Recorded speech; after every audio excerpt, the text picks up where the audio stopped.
Greetings everyone, I'm Karthik from Maitri Aquatech and we welcome you to the 8th episode of Aquatalks, our webinar series promoting thought leadership and knowledge sharing in the sphere of water.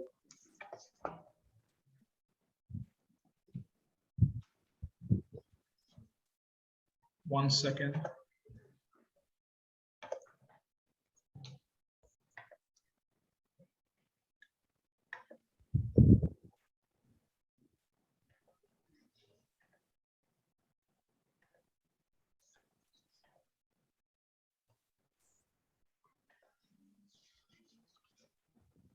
To all the new participants, Maitri Aquatech is a Make in India company dedicated to mitigating global water scarcity using sustainable water solutions. In this endeavor, we have developed Meghdoots, an atmospheric water generator which generates clean water solely from air on a scalable basis with zero water wastage. It is an environmentally friendly solution as it does not exploit scarce water resources, can run on renewable energy, and is extremely scalable. It is also the only solution of its kind to be approved by the Ministry of Jal Shakti through the Mashelkar Committee.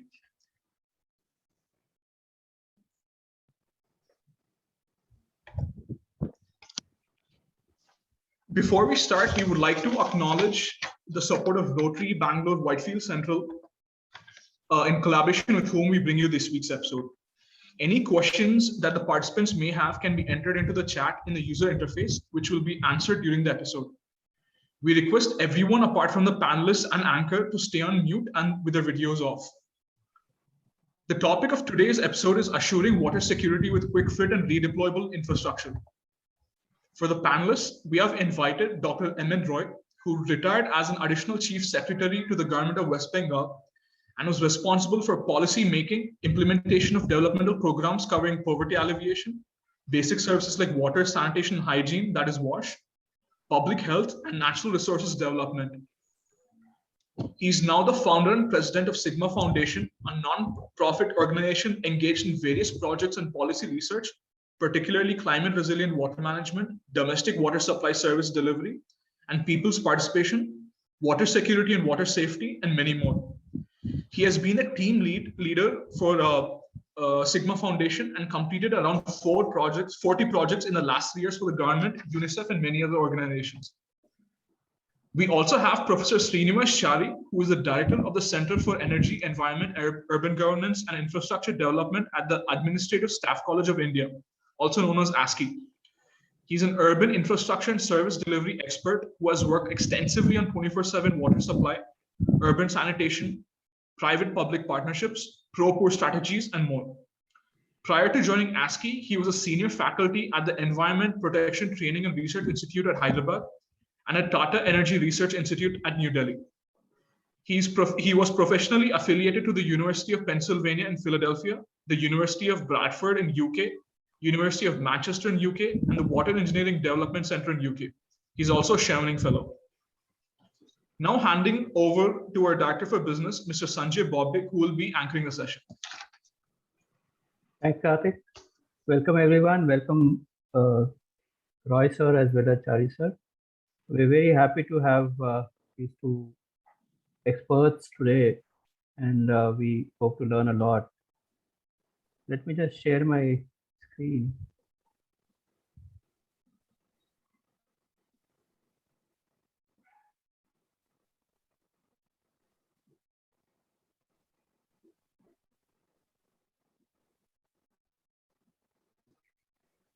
I'm going to quickly try and explain the topic today and share my thoughts just to get us started. And we have Roy sir with experience across segments, as well as now a lot of work on the water related areas.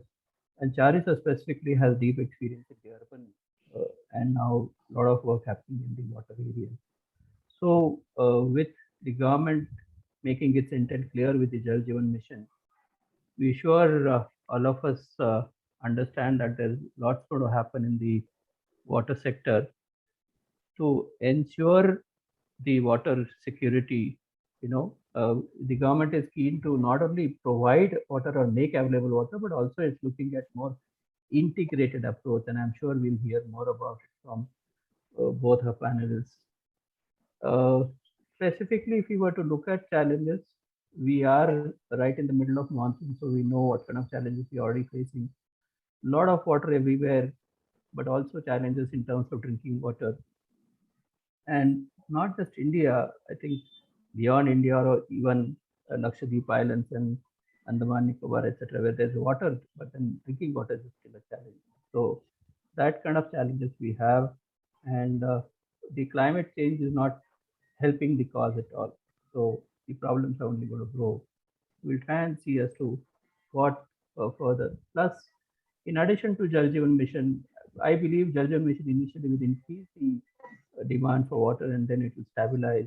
But you have other things also because the population growing and then the food security demanding more water for agriculture. And then India needs to economically grow. So industry is also going to need more water. So we have more water need from everywhere, but the scarcity and contamination is going to create its own challenge. So how is it that the integrated water planning, whether it is wastewater, consumption water, or recycled, or whatever other options, what exactly is going to be happening?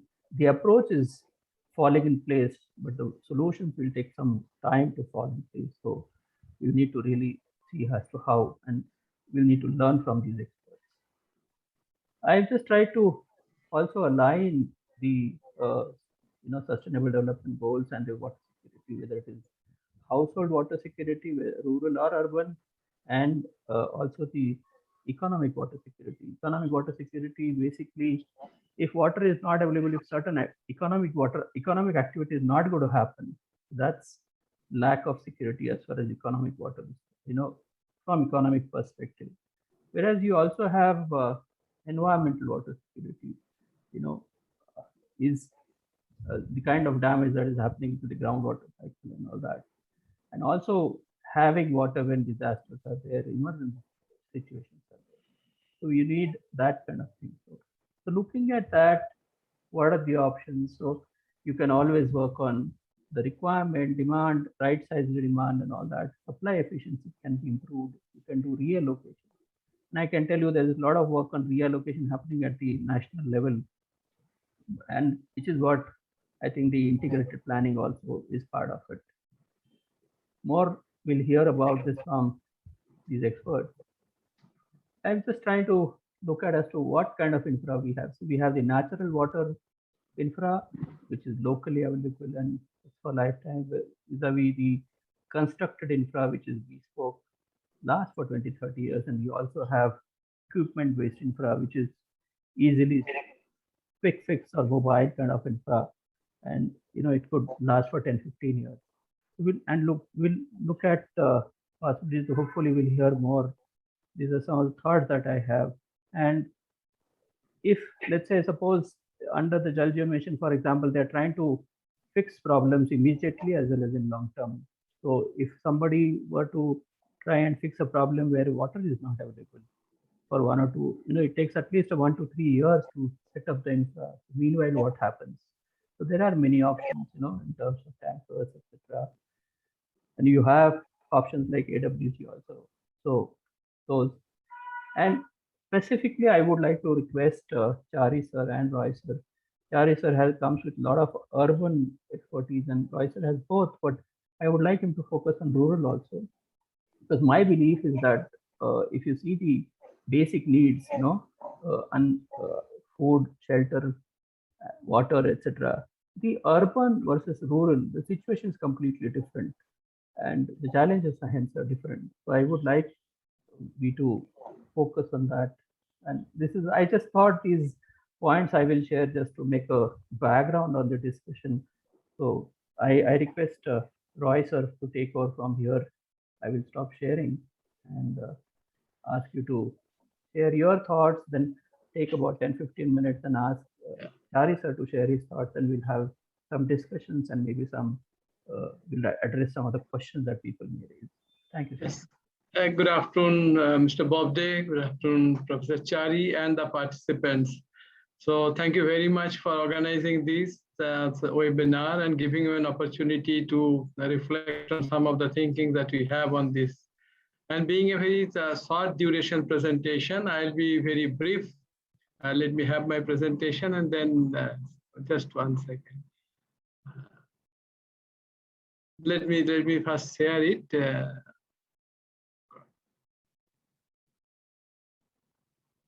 Just 1 second.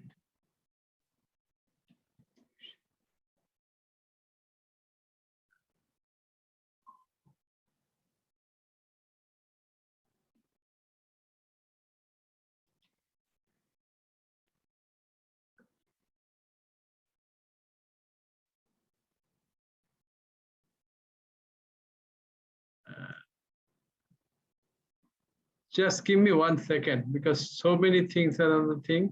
Sure. Yeah, actually my screen is full.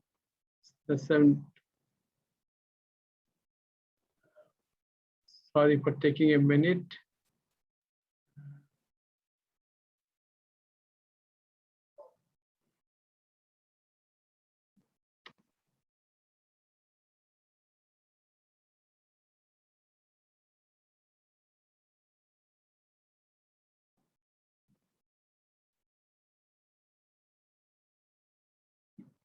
Yes. Sorry for the delay. Yes. I shall be really focusing on different aspects of water, particularly the importance of data, management of data and digital water applications, because water is a very multi-dimensional affair. To provide water with security, it requires many dimensions to be properly looked into. And if we have to manage these scarce resources, it has to be driven by knowledge, driven by evidence. In order to have this, so we just have a very quick presentation, around 14 slides, and then of course, Professor will present and have the discussion. First thing is that we are in a crisis because the availability of water in India per capita has been coming down, and now we have reached a stage of where it is a water crisis because it is 17 cubic meter per capita per annum is that level. We are at around say 1300 cubic meter per year per annum per capita. So this is the situation, and there are lots of issues which like sustainability of the sources, building infrastructure for supply in the rural area, O&M, water quality management, wastewater treatment, safe reuse, and after all, very critical is the ownership and participation of the people. Is water supply, entire thing is for the people to have their water as the right. But normally people are not involved in management, in planning and all these things. So there's a big change in attitude, particularly after Jal Jeevan Mission was introduced. It clearly says the focus is on service delivery, focus is on people owning and participating for this thing. So how evidence, people, technology, all can be really harmonized to provide what you want to provide. And there is also need for good governance at the water level because water is such a multi-dimensional, multi-stakeholder thing. We are struggling for providing drinking water, which consumes around, or domestic water, 6-7% of the total water. But that may be disturbed by drought for during agriculture. So it is multi-dimensional in terms of use and multi-type of stakeholders. We have different stakes. And of course, as you mentioned, the climate change is going to make things more difficult. And the other thing is that on water sector, data availability is very poor. Whatever data we have in government, other things are all quantitative. And that too quantitative till now in the drinking water sector, how many habitations are covered.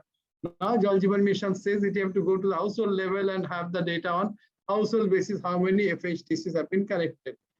So, but what we have been calculating, just is our calculation, as on June end, we have grown from declaration of Jal Jeevan Mission to the last June at the rate of 9.5 percentage point per year. We have to grow at the double rate. So it requires a lot of preparation.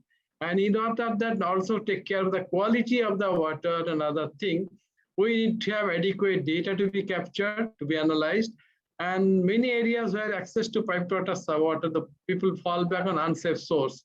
So not only that we need to know mere coverage, there are many social issues where in spite of having water supply, people cannot access that. So there are a lot of gaps between access and actual use. And also there has been poor investment and inadequate attention to O&M. That has also been mentioned. So many of these things are not working with the designed efficiency, they're underrated. In fact, in a World Bank report, they mentioned that our investment in O&M is nearly 50% of what is needed. They are neither in good shape nor they live up to their expected life. The utilities are public funded, so there is little concern for efficiency.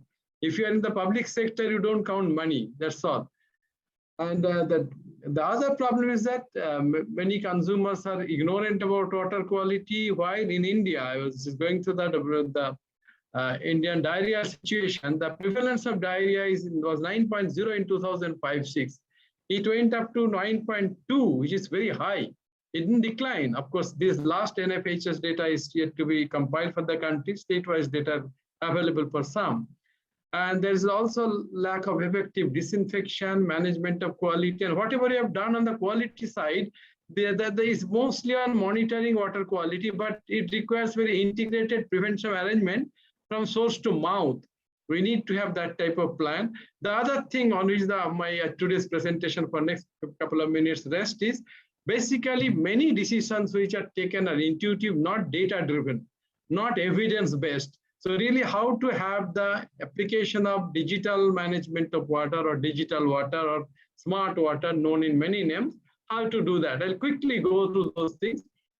Actually, the first is source sustainability. As I mentioned that our per capita water availability has become 1/3 in last 50 years or so. And so how to really ensure that we have enough water and we can access that. In fact, we have enough data. CGW has a very good system of monitoring aquifer and all these things, but there's a disconnect between scientific community and the rural community. There's a disconnect between science and what the technologists and scientists know and what the people understand. We need to demystify all those things. We are working on a pilot project where we'll be educating empowering the Gram Panchayat to monitor their groundwater, to predict their groundwater, and to really ensure that whatever water is available, they can regulate based on that availability. Now we have this knowledge at the higher level, but unless we can make it at the community level, it requires data to be understood, data to be captured, and data to be analyzed at the community level, at the Gram Panchayat level. This is the challenge you are going to face, and we have to have it.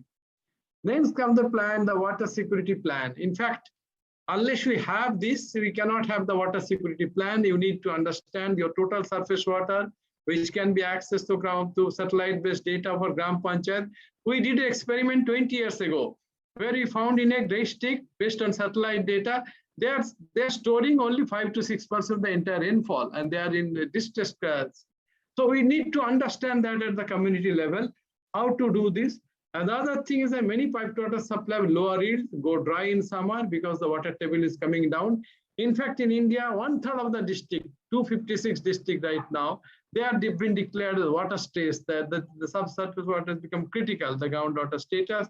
So it's a big problem. So how do we use the satellite data, the local data, and all these things to know that where water is available, how much is available, and we can make the community water-wise to manage within that without compromising their health, without compromising their economic production and things like that.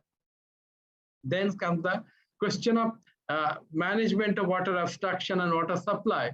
The importance of data and analysis is little appreciated, and not much data is recorded. In fact, we have visited many water supply schemes across the country, at least 3, 4, 5 states. We found that data maintaining even logbook, not to talk of sharing with the authority concerned, to know what is happening and how much they are abstracting, things like that, is just not available. In fact, there is hardly any data which is captured, and many of these things are operating at a very suboptimal level. There is need for really monitoring water abstraction, monitoring at the overhead tank level, how much water is being supplied. For example, we are just calculating a water supply project in a rural area for the Jal Jeevan Mission. We found as per their availability of water in the storage reservoir, they cannot provide more than 36 LPCD. We have to go up to 55 because there is no data. And actually, they don't have the entire network also in GIS so that one can really understand or really simulate how much pressure will be available where. So many of the service area are not served well. water does not flow, and there are a lot of problems. And whatever is the right best thing, there should not be competition. All should get it. But if there is scarcity of water, there is competition. Someone draws more water, others do not.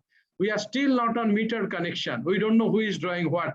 And if Jal Jeevan Mission wants to ensure that every consumer has to be given 55 LPCD at least, we do not know whether someone will be consuming 110, others will be consuming only 10. So that control will be requiring basically through acquisition of data from the household level, application of technology. We are using SCADA in mega water supply scheme, but even on those schemes, the documentation or the data analysis, it stops at the supply end. We do not know what is happening on the consumer end. So we need to really spread the network of collecting data. That is very difficult to do it manually, may start manually. Ultimately, we have to use the sensors, we have to use the IoTs, which all the developed countries are doing.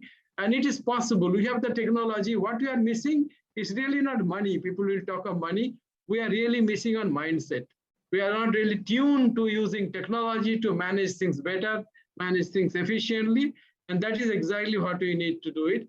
And this is a typically smart water management system where you monitor all the critical parameters, bring that through wireless and process it in your computer, generate alert and alarm, and direct the worker who is supposed to do what is failing, where it is failing, why it is failing, and when it is failing, so that you have quick system of really correcting those mistakes. That is the only way on which service delivery will improve. That is the goal of the Jal Jeevan Mission. Currently, the ground situation is that we don't have any tool to ensure that service delivery is ensured. We don't monitor it even. The typical smart water management system is being worked out in a project in West Bengal. It's supported by ADB, where even up to the plumber will have a mobile phone where they'll be alerted that there's a pipe leakage in that place. You go there. So nobody really keep on searching the plumber. This is a whole utterly automated system where the system generates where is the leakage, where is the problem. Either the system gives the data, or there's an excellent good public provider interface through a customer care center where the public raise a complaint digitally, that gets processed, and ultimately it goes up to even taking the corrective measures, including, say, informing a plumber or a manager or whatever will be required at that stage. That is a typical design. It's still not on. It's likely to be there in 2023 or so. So that is something going on, is doable. And we have to replicate it even for a village level scheme to have efficiency. And then there comes the smart management further, that along with the preventive measure, the need for water quality surveillance. One very important aspect, as I mentioned, the prevalence of diarrhea in India is still very high.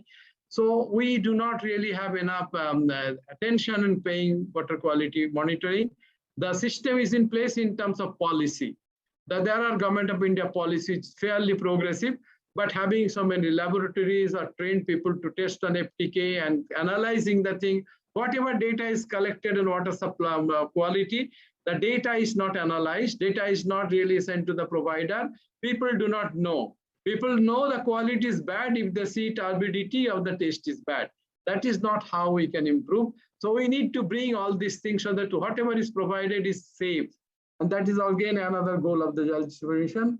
So state government need to identify the water quality processes to be monitored, how much the same can be captured. In fact, solution that we'll mention in the next slide is to have a water and sanitation safety plan in each water supply system so that you know what are the hazards, what are the risk factors, what are the control mechanism, how this control mechanism can be done, preferably through a smart monitoring system or through manual system till you go for that level of automation. Then comes the question of data analysis for financial management. This is something not really direct technology, but I'll tell you one thing. We were going through a case study in Nepal where small villagers were able to tell that this is my operating ratio of my water supply system. You ask any Gram Panchayat, we have done it in a couple of states, they don't know how much money is spent on the water supply system, how much money is cost is incurred, because it is backed by their own money. So we are not really efficient in terms of having the financial data, analyzing it. Where is the cost which is beyond limit, how much energy we are consuming. So resource optimization is very poor. In a government system where there is no competition, Fortunately, you are still in the public driven water supply system. Unless you are a company, you are not very concerned about cost. We don't know what is the cost of production of water, what is the cost of delivery of water, and what is we are not being able to manage properly. So deriving data and managing so that we have enough money to invest on maintenance, on improving quality, on improving life of the asset and things like that will be very important. And of course, the other challenges is basically, as I mentioned, that we are not profit driven in the public water supply system. And people also do not always pay. They do not know the cost of service and they have little accountability chain. So if you are not having any accountability, you have no way to improve it. Their accountability will be ensured or they will be satisfied if the current level is maintained. That is not the thing. Actually, the moment you are pegged to your current level, your future progress is blocked. As long as you know that where you are failing, how you can improve, that requires all this data analysis and things like that, which can be collected at the lower level by the people, by the system, machine, IoTs, but has to be analyzed at higher level, has to feed the policy level, has to feed the management level, has to feed the community to know exactly from many point of view the availability of water, the quality of water, the quality of service delivery, all these things. And adoption of technology is also one which is to be driven by Jal Jeevan Mission. Is one of the components they have. And of course, development of human resources on using advanced technology in the water sector and changing the organization culture of keeping all records in digital form with transparency and accountability. Then only probably we can improve in all the dimensions of water management, right from source to mouth. So that is something we need to go ahead and maybe we can all work together to have it. So as I mentioned, networking people with the system is very important. Now the consumers are basically beneficiaries. The moment we are in this system that one is a provider, other is a beneficiary, that does not help to grow.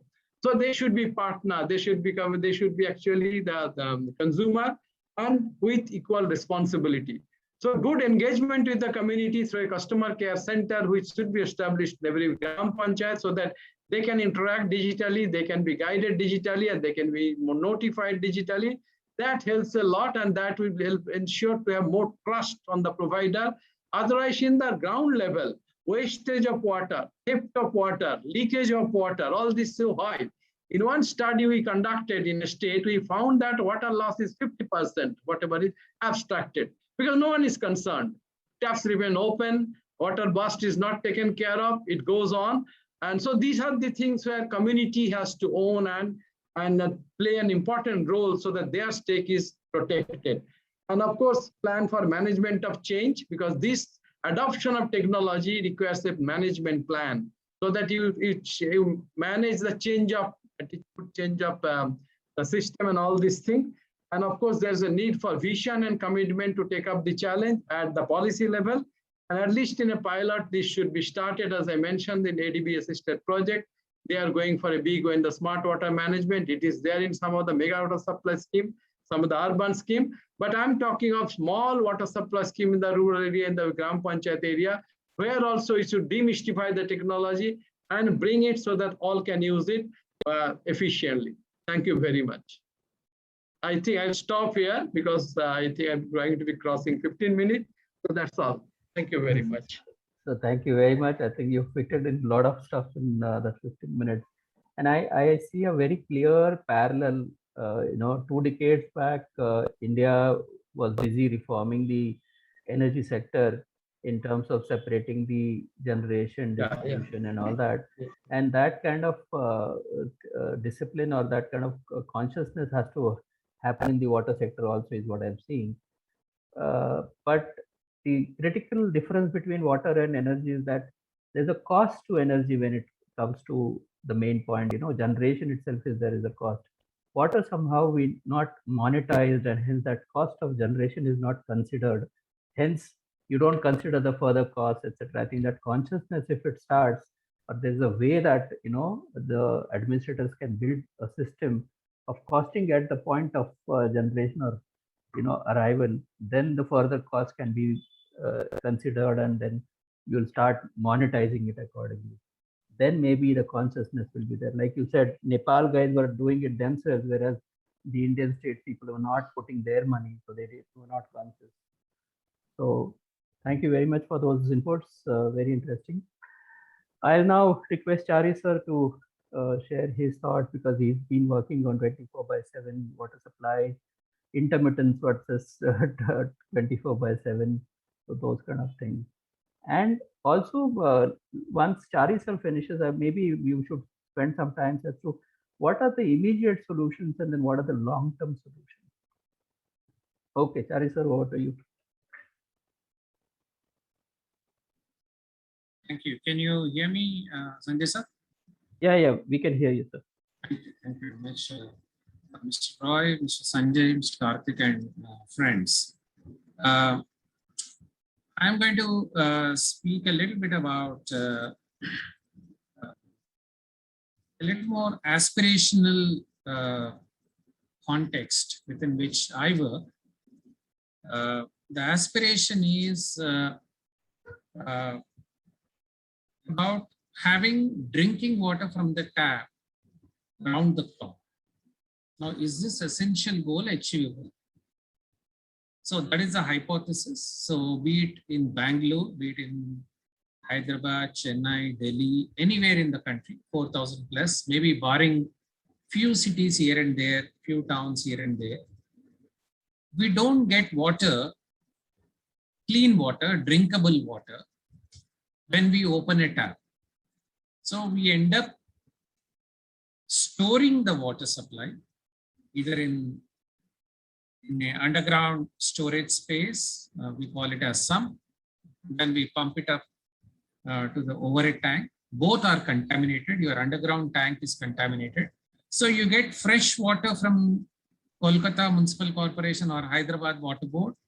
We store it in a sump, and then we pump it up, use energy, and pump it down to make our life a little more convenient.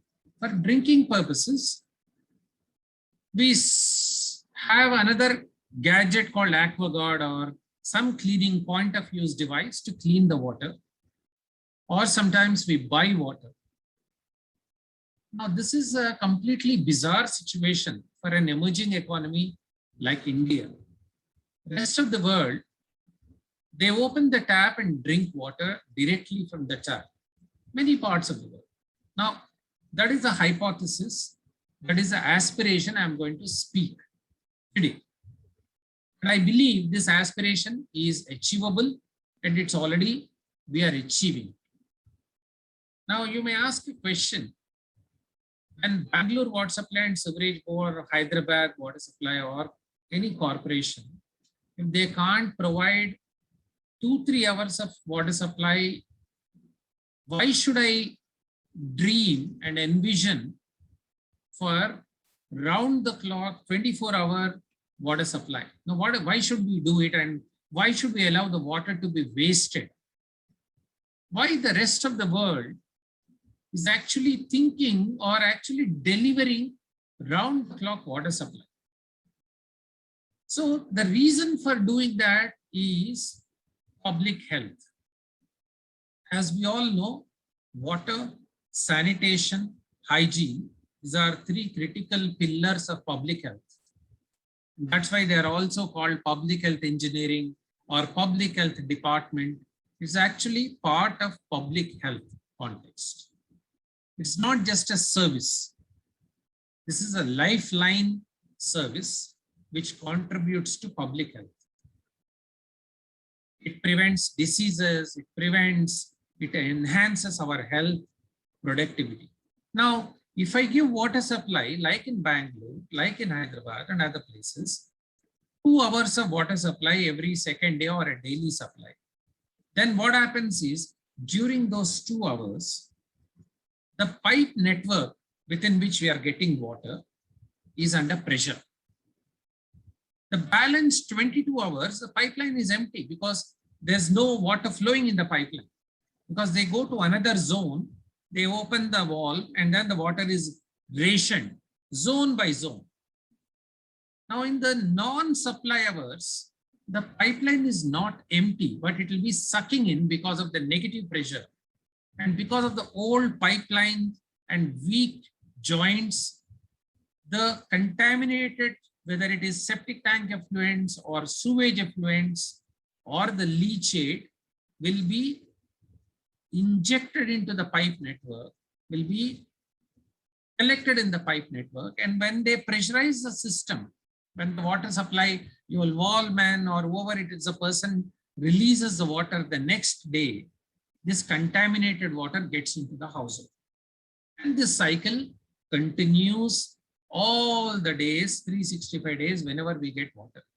So practically, we are drinking contaminated water despite the governments spending enormous amount of time in cleaning the water, chlorinating the water, but at the end of the day, the water has high risk potential to the human consumption.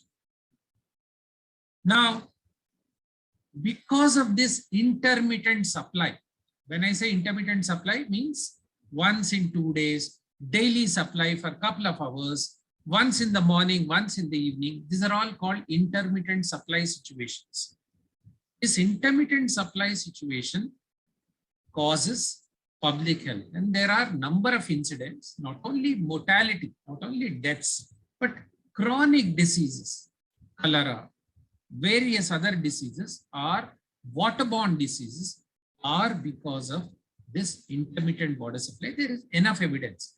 Unfortunately, this has not been effectively spoken and communicated. Now look at a situation. I was doing some work, field work in one of the villages. This is a problem both in urban and rural. Now, even if I give clean water, what happens is the household, because it is intermittent, the household has to store in a suboptimal condition, resulting in compromising the health.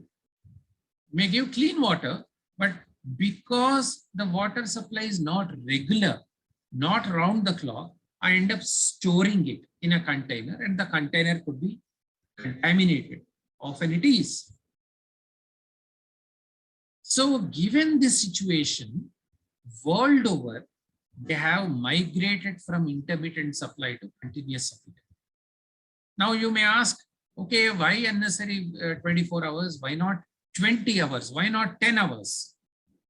It's good. Increasing from alternate day supply to daily supply to more number of hours supply is good from convenience point of view. But from health benefits point of view, it is always good to have positive pressure in the system. Round the clock water supply can only give you the health benefits that we desire by drinking water. The second reason why intermittent water supply shall be discouraged in our country, it is like power supply or mobile supply. Can you survive for 2 hours of power supply in the morning and 2 hours of power supply in the evening? Our children stop believing that power supply can be intermittent because they have seen the current generation, thanks to the progress we have made in the power sector, as Mr. Sanjay mentioned. They have not seen power outages as extensively as I have seen, or probably others have seen. Most part of the country. Likewise, can you believe mobile service for 2 hours in the morning and 2 hours in the evening? Can't. Likewise, the intermittent supply is causing not only health problems, but also economic loss to the household, particularly girls, particularly for women who spend enormous amount of time collecting water, storing water, fetching water from a distance, and that's a big, big loss to the household and to the society at large. Equally important is the indirect money I pay, which I call it as coping mechanism.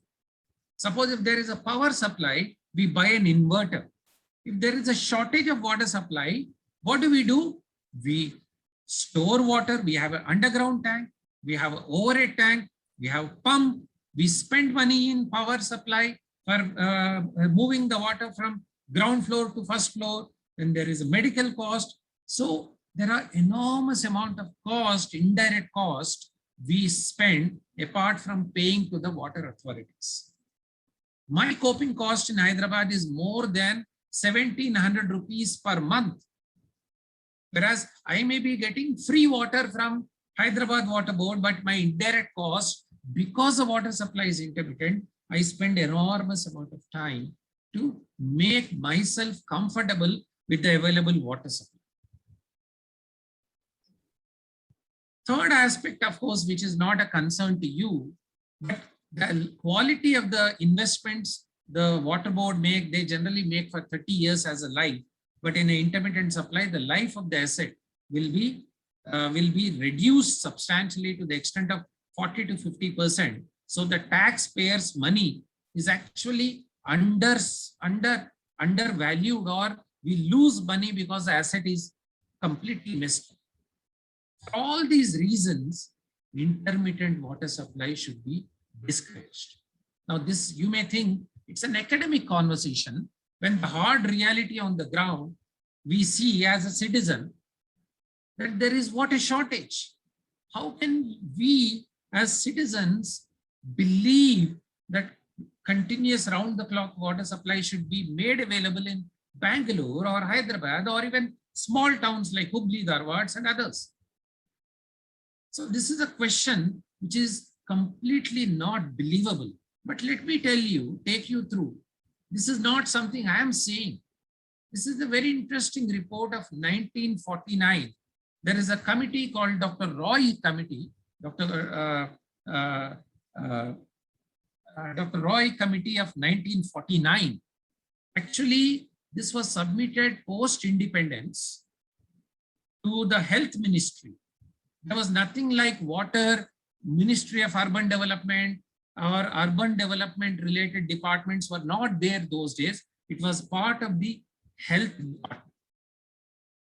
Now, this committee was very, very fascinating, in which in 1949, the committee recommended that intermittent water supply should be discouraged as far as possible. In our opinion, they result only in dissatisfaction, wastage of water, inequitable distribution and risk of contamination of water by back siphonage or insuction during hours of low pressure.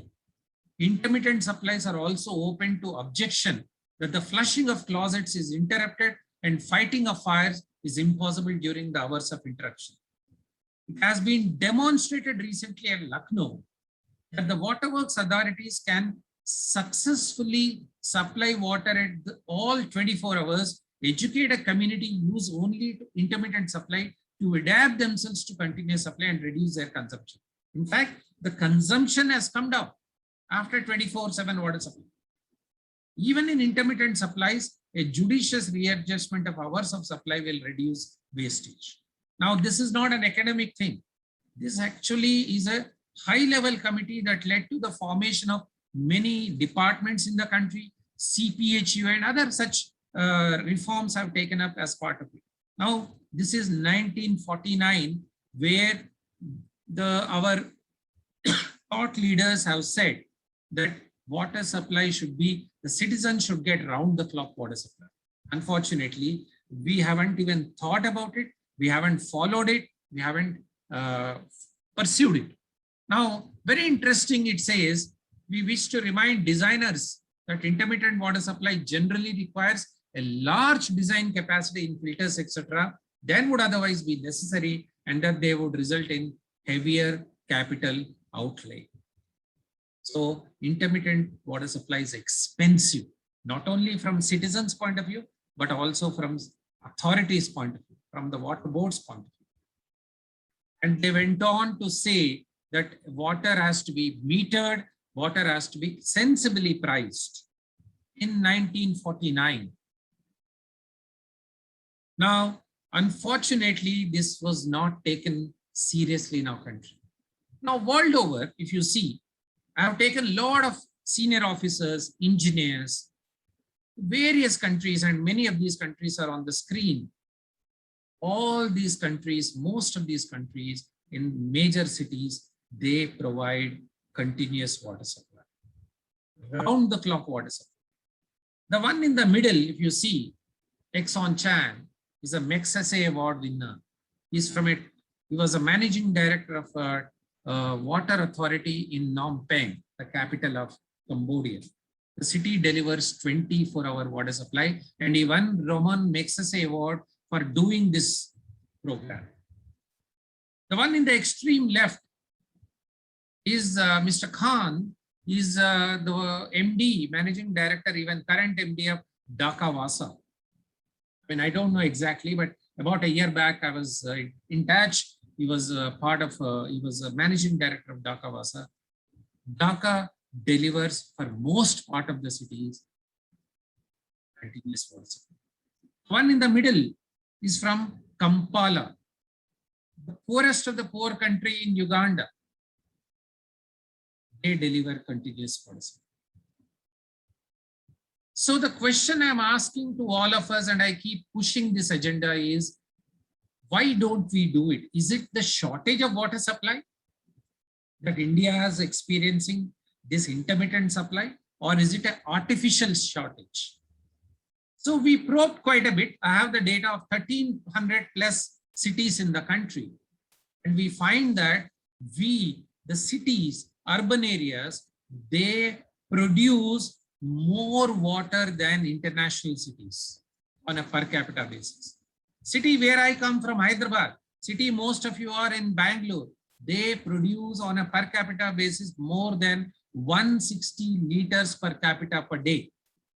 Whereas Singapore delivers 24-hour supply at 150 LPCD. Many Malaysian cities deliver continuous water supply at 140 LPCD. Even UK, many countries deliver continuous water supply with less availability of water. We produce, use the money available.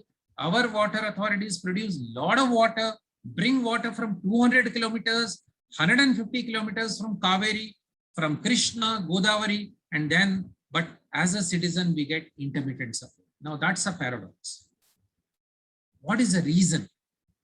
The reason is, to put it in a very simple, rude way, in a common person's language, is the leakages and wastages. We produce water, we bring from 200 kilometers from Kaveri. By the time it reaches either Bangalore, or it reaches Mysore, or it reaches anywhere, I mean Hyderabad, we get water from 150 to 200 kilometers. The water gets lost in the system. Either physical losses or commercial losses. That is a challenge that we need to deal with. Citizens are also wasting in an intermittent supply. People store water and throw the water out because water is not properly priced. And infrastructure is aged, leaking pipelines, old, there is no asset management, and hence leakages all over the system. So because of this reason, citizens experience intermittent supply, which is quite dangerous from health point of view and also from inconvenience. So way back, we've been working on this agenda, just a couple of examples. We started this pilot in a couple of slums and in a zone in Hyderabad where we could deliver continuous water supply. But it's not institutionalized. It is a demonstration. The minute managing director changes, the whole program collapses.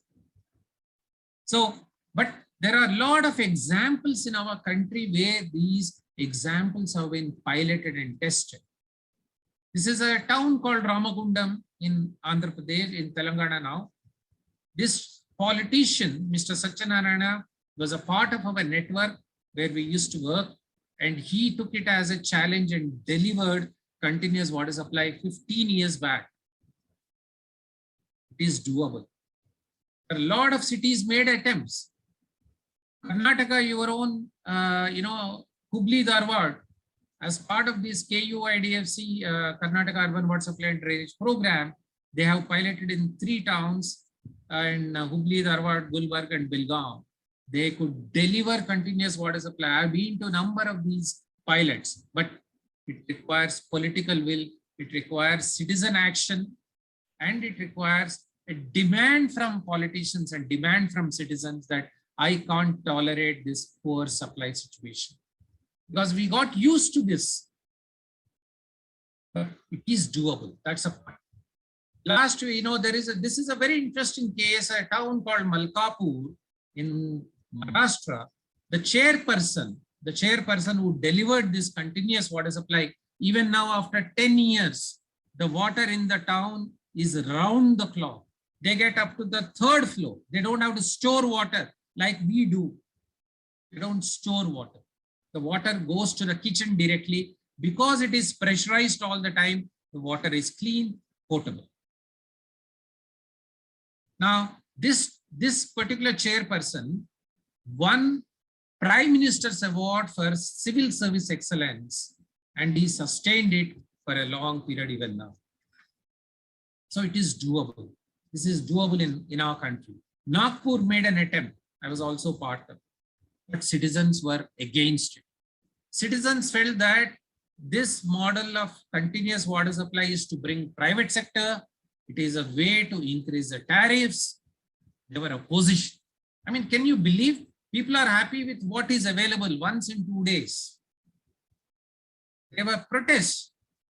So I did a lot of consultations during those days where we were to convince citizens that what is the benefit of having round the clock water supply.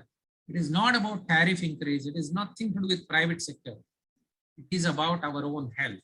So then general body took a decision to clear this program. Of course, it didn't go as expected for a number of other reasons.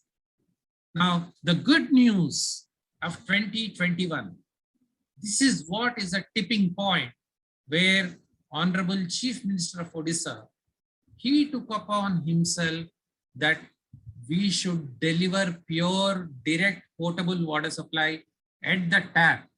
This is a political statement, but this is also backed up with smart implementation. And they could deliver continuous water supply in the city of Puri. And they were proudly announcing that drink from the tap, don't store. Every household has a tap connection. Every household gets 24-hour water supply, including slums. Of course, they did smart technology interventions, pressure management, all that. That is, I'm not going to bore you with all this. Because, of course, any solution improvement, any problem solving requires certain amount of technology, certain amount of monitoring, certain amount of, as Mr. Roy said, these are absolutely essential. The will to raise the bar and deliver continuous water supply as a right is delivered in Orissa, in Puri city.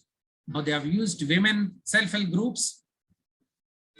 Every household is given a tap, every household is metered, and the meter reading and control is also done by the SHG group members. Fascinating story. Even slum households have continuous water supply. Now, last week they have collected some data to show that the diarrheal outbreak, cholera outbreak, actually the disease outbreak is coming down post continuous water supply. This is exactly, this needs further validation, further investigation. But world over, this is evidence. This is evidence. The whole sewerage system came in UK because they found evidence that water and sewerage are getting contaminated, and that led to cholera. Hence, this whole cholera outbreak in UK led to a lot of reforms, even in India. So similarly, we don't need this basic evidence as it's understood. Continuous water supply is a public health benefit, and we need to aspire for this benefit. We can't, I mean, imagine having intermittent power supply. We cannot tolerate. Governments will collapse. But when it comes to intermittent water supply, as citizens also, we are very, very acceptable, because we believe that there is a shortage of water all over. Whereas the data shows that cities and urban areas are generating water, bringing water, but they are unable to deliver. Hence, we need to amplify the example of Puri, amplify the example of Hubli Dharwad wherever it is feasible, amplify the example of Orissa to tell other cities and citizens that it is a doable proposition. So I will stop here and then thank you very much.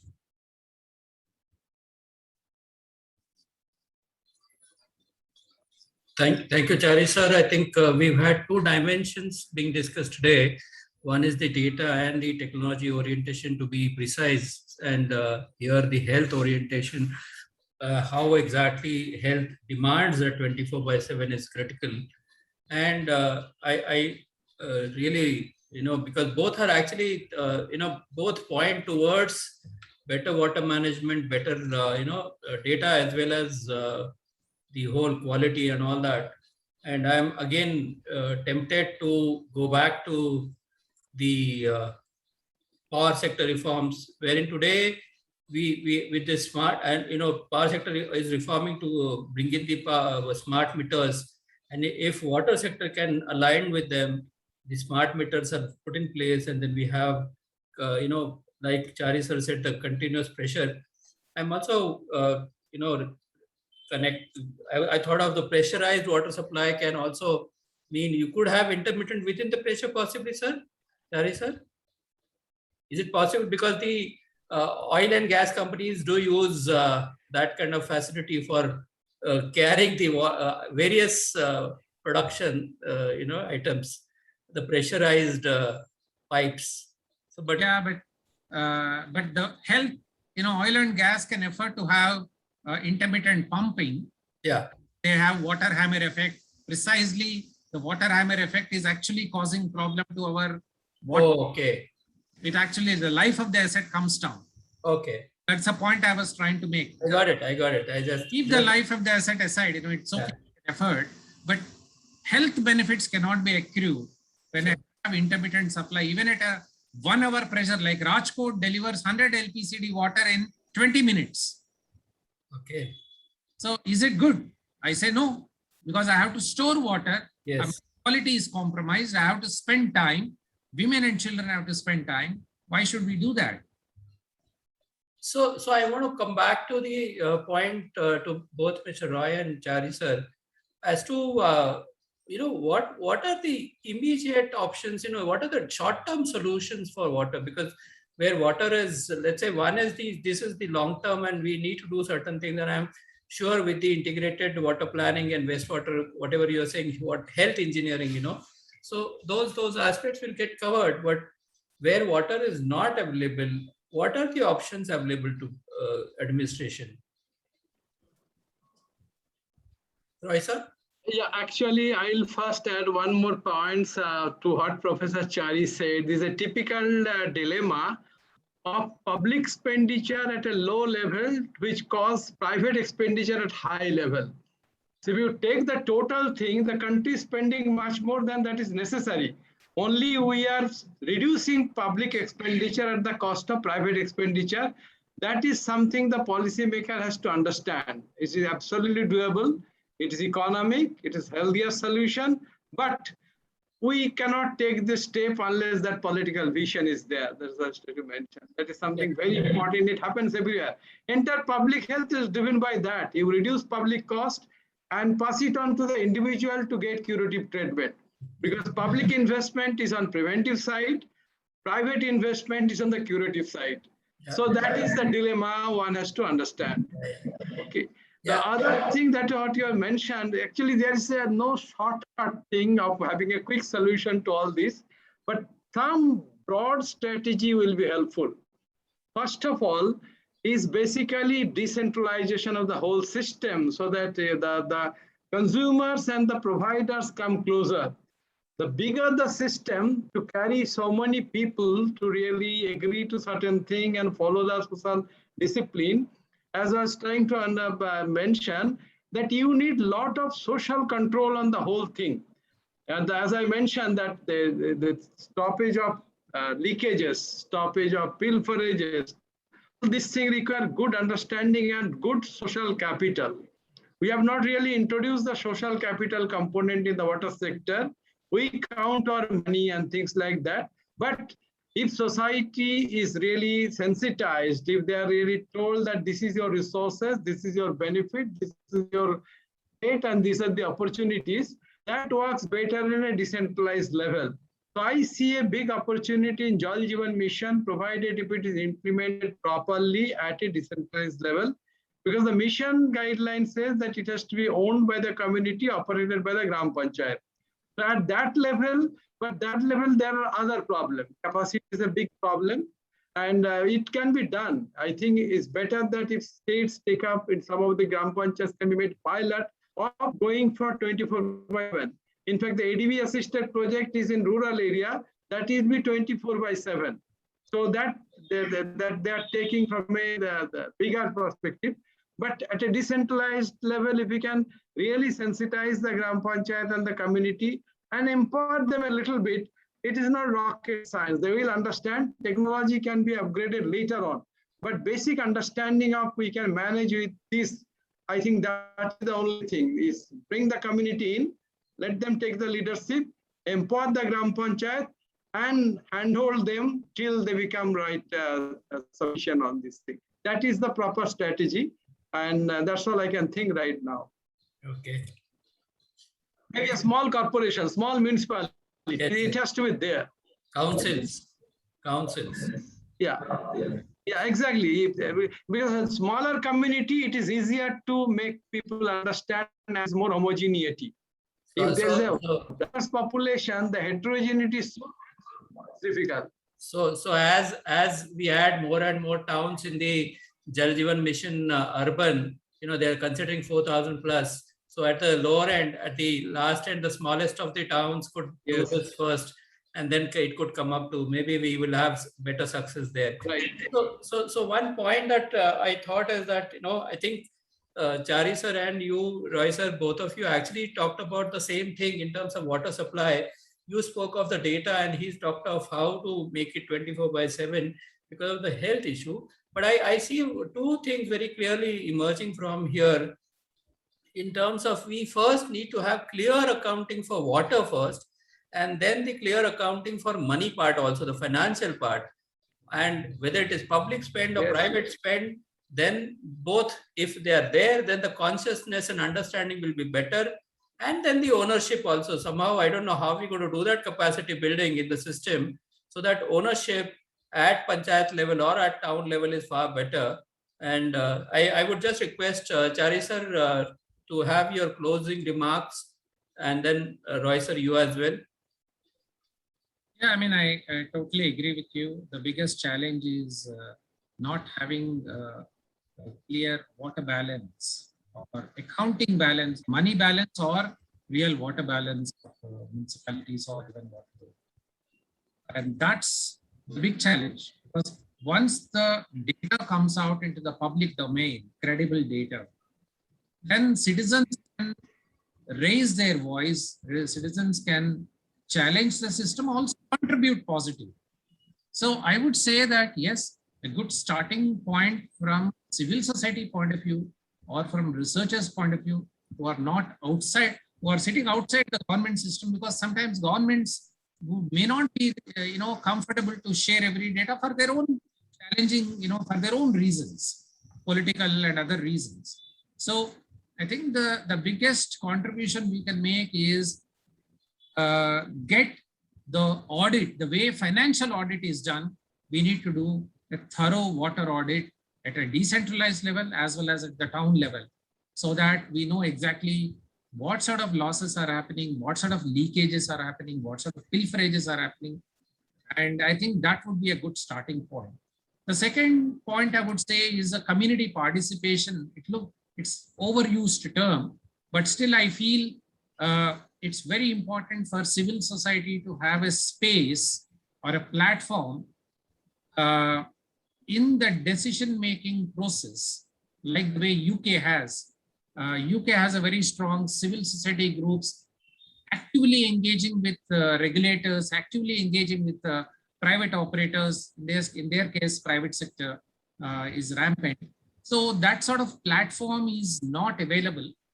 We assume that my local corporator is well informed and he or she will play the role on my behalf, but I think that level of maturity in the political system is still not there.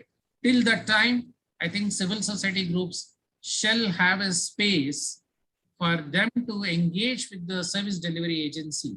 And I think that is not a very difficult ask. I think we can lobby for it, we can ask for it. And Bangalore is a great place, and where civil society is very, very active. I think we can make a good example. Thank you very much. Roy, sir. Yeah, actually, that is the only way, and building capacity is not easy. There are 30,000 plus Gram Panchayat in our country. Rather, we should try to those who have the positive leadership to create examples. Then it is possible. So we must really zero in on good municipal bodies or good Gram Panchayats where the leadership is good, there's a positive ambience, and you need good organization, civil society organization to handle them, mentor them, because this is a new thing for them.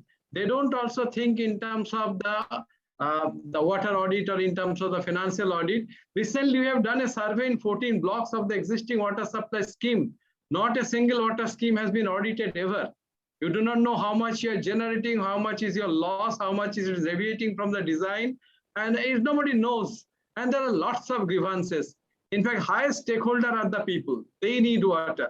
And if that can be explained to the people, and there is a positive forward-looking local government, be rural or urban, then a good group can remain engaged with them, create pilot in different regions, and then really also can be shown to the policymaker as a beacon panchayat or a beacon municipalities, which can be replicated. So that is the thing that is needed. Otherwise, people do not believe. Their mindset is that we don't have enough water, as Professor Sari says, give it for 20 minutes or so, and like that. So we have a beginning with that positive situation, positive environment, and a good group to work together to mentor them and create examples. That's all is my feeling. Sure, sir. Thank you. I think basically we what I summarize it as the take home is basically we really need to start accounting for water and the money, maybe through water audit or whatever, community participation, and the smart management with data.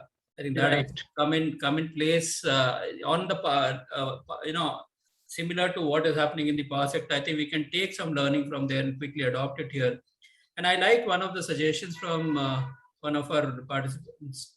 The social media based engagement with the society possibly could help us educate as well as network. Yeah. So on that note, if there are some questions, I think I have a request.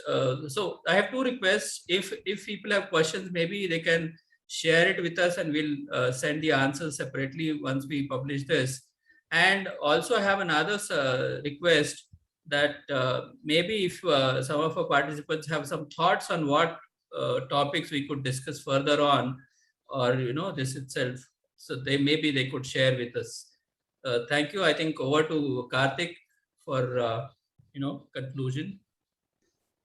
Thank you, Mr. Sanjay Bobde. Exactly what Mr. Sanjay Bobde said. Any suggestions regarding topics for future episodes and the like can be shared with us. We'll deliberate on those and see what we can come up with for future episodes.